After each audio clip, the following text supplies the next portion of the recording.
Hello, everyone, and welcome to 40 Days Higher Ministry. I'm Dana Davis, your enthusiastic guide, leading you to the throne of grace for deliverance from depression. Today, I want to talk to you about love and the depressive.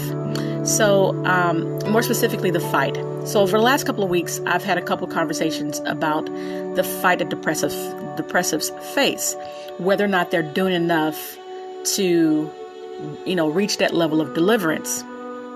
And I just wanted to say that, being a depressive has levels just like anything else. There's people who have a hard time, they're sad, they go through things, but they're not manic. Manic is another level, and manic is a level that is tough, but maybe they're not suicidal. Suicidal is another level. And there are people who are even beyond just general thoughts of suicide. So there's different levels. And to say that someone isn't fighting or doing enough for their deliverance is an unfair statement, because for a lot of depressives, just not killing myself today is a real thing. That's a fight. That is in and of itself a fight. Good job, Dina. You did not kill yourself today. Okay. That was a thought that I had many a time back when I was still struggling with that oppressive spirit of depression, and especially that albatross of suicidal thoughts around my neck. What the family and loved ones should do, the hopefuls, what they should be doing is praying and offering love. And so the thing about this is, love never fails. So 1 John 3:18 says, "My little children, let us not love in word or in tongue, but in deed and in truth." We cannot just say, "I love you," and then beat someone over the head for their actions or their lack of actions in your eyes. In your eyes, you may think they might not be doing enough. You cannot throw them into the water and say, "Sink or swim." That's what I did. Well, that may have worked for you, but that does not work for them, because they are a different person. When you are fighting that spirit of depression, fighting that spirit of suicidal thoughts, of that oppressive place. And I will have another podcast where I will talk about what it is like to be behind those doors that the enemy creates for you. But when you're in that place, you don't see truth. Very rarely you see truth, because the enemy has you secluded, isolated to the T, and you are being fed nonstop lies. So how do you get through? How do you break through? So 1 John 4:8 says, "He who does not love does not know God, because God is love." God is love. The very essence of who God is created from the very elements of what love is. So to be a child of God, to be a disciple of Christ, we are to walk in love. And love is not just a feeling. Love is just not just words. Love is actions. Colossians 3:14 says, "But above all these things, put on love, which is the bond of perfection." And he was talking about, in that chapter, he was talking about all the things that we're supposed to be walking in, meekness, humility, all these things that God has laid out for us, that Jesus represented in his time here for us as an example of what love is. We have to, above all those things, put on love. Love is the one thing that is so easy and yet so hard. Because just because you care for someone, just because you love someone and you want to see them well, it does not mean that your actions are in actuality. It does not mean that they're representing love. So I want to give you an example. There's a devotional that someone gave me as a gift called "The Word for You Today." And this particular one was the December, January, and February version. And there is a devotional in here from February 1st that I'm going to read to you, whose subject was "Love Never Fails." And the story is about a woman named Anne Sullivan. But more specifically, the story is about Helen Keller. Helen Keller, as you know, was someone who was deaf and blind, And Anne Sullivan was the first teacher that she had and a long life companion. Anne taught her all about language, reading it, writing it, speaking it.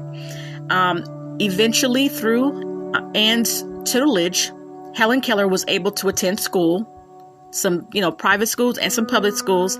She eventually went to Radcliffe College and to Harvard University and became the first deaf-blind person to ever earn a degree. That is such an amazing accomplishment. And so I want to just read this to you, and I'm going to read it to you verbatim. It says, "Love is a powerful force in dealing with others, and the Bible says that it never fails. Other things fail, but not love." Most of us have heard the story of Helen Keller, who became blind and deaf as a toddler after an illness, and yet went on to impact the world with her courage and kindness. But there is a story behind the story. It's about little Annie, who was locked in the dungeon of a mental institution outside Boston. The only place, said the doctors, for the hopelessly insane. At times, Annie behaved like an animal, attacking those who came close to her cage. At other times, she sat in a daze. But an elderly nurse who held out hope for all God's children began taking her lunch break in the dungeon, just outside little Annie's cage. She hoped in some way to communicate her love, and one day she left her dessert, a chocolate brownie, next to Annie's cage. Annie made no response, but the next day the nurse found the brownie had been eaten. So every Thursday she brought one to Annie. As the weeks passed, doctors began to notice improvement in little Annie. After several months, they moved her upstairs. And eventually the day came when this hopeless case was told she could return home. By that time, however, Annie was an adult, and she chose to stay at the institution and help others. One of those she cared for, taught, and nurtured was Helen Keller.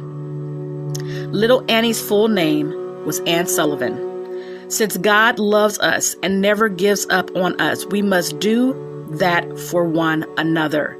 And that's the word for you today.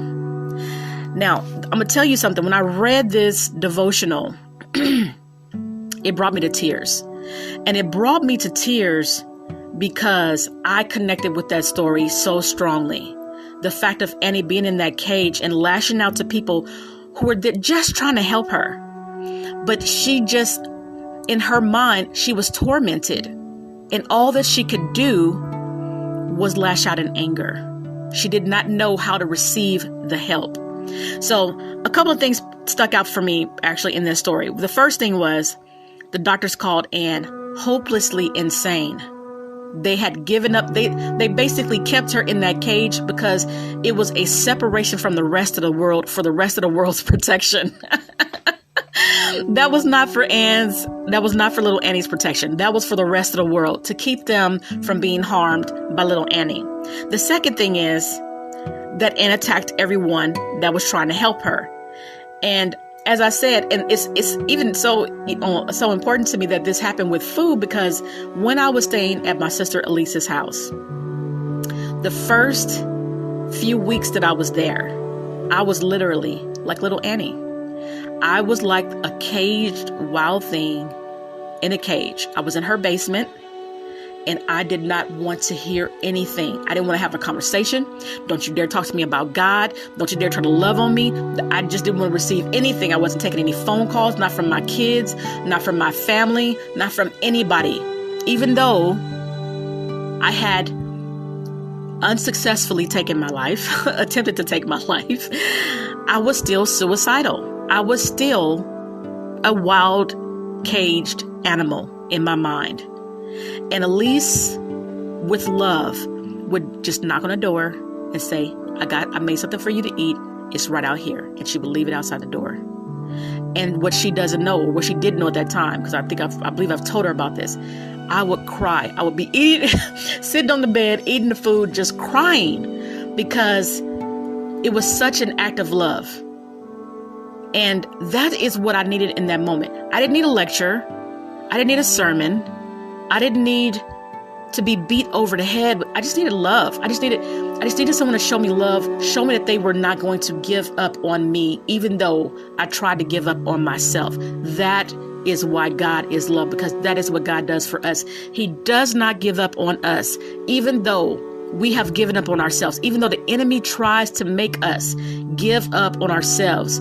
So for the hopefuls, you have to stand in the gap. You have to be the person preventing the enemy from winning in their mind.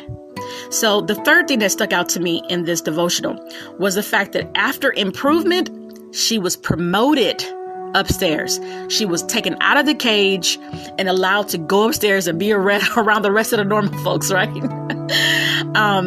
But that took some time. So that's the fourth thing that we have to realize here. It is a slow process. It took months. Each level took months for that nurse to get through to Annie with just a simple brownie. Months for Annie to respond with kindness and lower her defenses, for God to turn that heart of stone into a heart of flesh. And then the doctors say, okay, now you can come out the cage and come upstairs with the rest of the folks. You're still insane. You still, I don't know if we can let you out to the world. You still got issues, but you can come upstairs. You can come upstairs with the rest of us. Let us help you from up here. It took time. Those months became years. And by the time Annie the doctors felt that she was ready to go back into society, she was like, you know what? I'm good. I think I'm gonna stay here. I think I have found a case of love so strong, I want to give it back to someone else. And that is exactly how I felt. When God delivered me from depression, from that albatross of suicide, man, let me tell you, I wanted to shout it from the rooftops. I wanted to run out to the streets and tell everybody. I still do.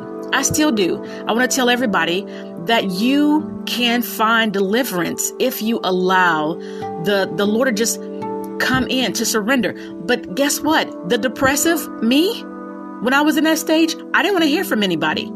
That is why I'm really talking to the hopefuls. You have to stand in the gap for them. Be that person who is praying on their behalf. Now, I'm delivered. I'm set free. But that doesn't mean I don't face tribulations and trials. That doesn't mean that I don't still have that muscle memory of reactions that I would take when I was a depressive.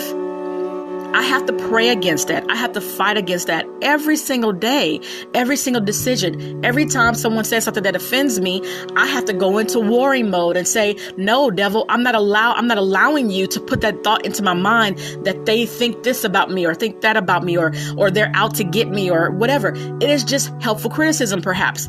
So I have to constantly fight. But when I was in a depressive state, anything and everything, everywhere the wind blowed, was another reason, excuse, justification why I should not be here.